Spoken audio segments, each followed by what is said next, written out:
Alright guys, welcome back to another video. Welcome back to Abraham's Garage. Hope you're good, because I'm good, and hope you're good, and we can all be good together.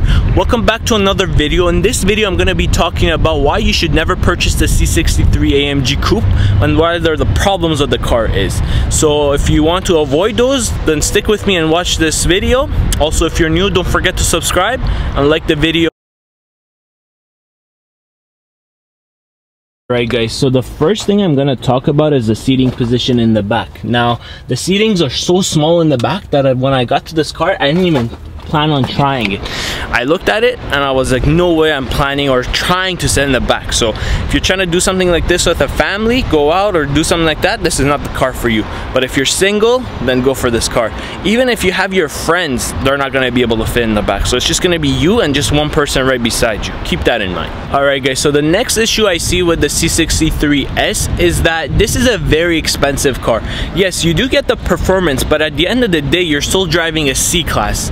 So you're paying all this money, you're getting into an AMG, you're getting everything that's nice, but again, if you're looking for status, at the end of the day, it's still a C-Class. So you pull up somewhere who's gonna be like, oh, you're driving a C-Class, especially those that don't know. The people who do know, they're gonna be like, oh, nice C63. But if you're trying to go and if you're trying to attract people with the type of car that you have, this would not be the best car, because it's, at the end of the day, it's still a C-Class. Alright guys, so the next issue I see with this car is it's rear-wheel drive only. The Mercedes AMGs from this era were only rear-wheel drive. As of now, the newer ones with most of the higher models, you can buy an all-wheel drive, rear-wheel drive version, so where you could switch them.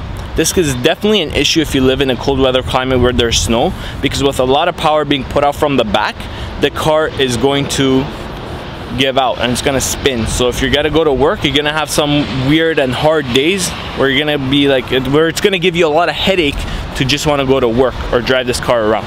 Alright guys, so another problem I see with this car, obviously it's not of a problem because when you get yourself into this type of car, you're expecting it. But for those people who say that, okay, newer cars are not gonna have a high fuel consumption, I'm gonna say you're wrong. This car puts out a lot of power, so if you're pushing it all the time, expect to pay a lot for your fuel.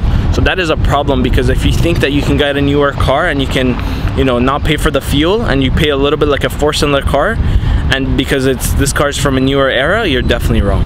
Alright, so something different with this car and the ones that are produced in 2021 or let's say 2020 are that those ones have way more track options. I mean, what this car does provide for you, it does provide multiple things, but the newer ones definitely do provide you much more gauges, much more options, much more information of the things you want to do on the track. Now, this is an AMG, so the possibility of you wanting to go to track is very high, the people who get this car. So my opinion is, if you're to wait and buy a couple of newer cars, let's say the AMG GT, again, that car being more expensive, but it has way more options and features available when it comes down to track modes and options. So if you go out and buy this car for a year or two, you're going to be missing out a lot of options. So my recommendation is wait it out or purchase a newer one.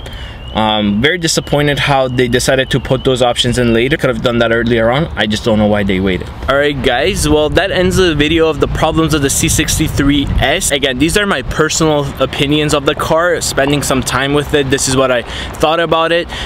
Let me know down in the comments below what you think about this car, and if you own it, what kind of problems you're having with it. Well, thank you again for watching. If you're new, don't forget to subscribe and don't forget to give me that thumbs up, and I hope to see you soon in my next video. Have a good one.